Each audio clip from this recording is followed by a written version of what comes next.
Good morning, St. Peter's. Welcome to our reading this morning. It's Revelation chapter 2, verses 1 to 7. We're beginning to look at Jesus' word to each of the churches. Listen to verse 1. Write to the angel of the church in Ephesus, thus says the one who holds the 7 stars in his right hand and walks among the several golden lampstands. We know earlier in Revelation, lampstands and stars, Jesus holds the church, his church, in his hands, and he walks amongst his church. That is, it's Jesus' church. It's not Anglican's church, it's not my church, it's Jesus' church. And he holds his church and his people in his hand. Elsewhere in John, the Gospel of John, it says that I know my sheep and I call them by name. This church in Ephesus was a church marked by truth. And he says they're doing really well with this. In verse 2, he says, I know your works.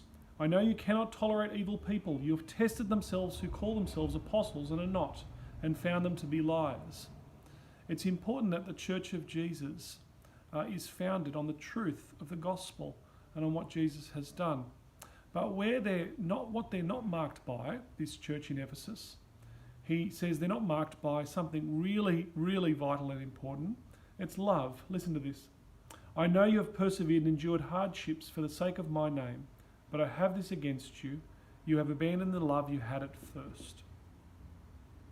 When we hear this, we think of them loving Christ, and it's true, but in one sense, Jesus is saying, because you don't have love in your midst as a church, love for one another, you've abandoned your love of me.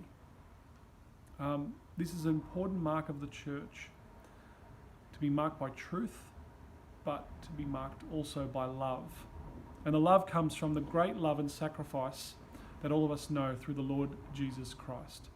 And so may we be a church that is marked by both truth and sincerity, holding fast to the gospel, but also marked by genuine love. And this is what Jesus would have for Ephesus, and this is what Jesus would have for us. Each letter finishes with these words, let anyone who has ears to hear listen to what the Spirit says to the churches. May we hear that this morning. I'll see you tomorrow.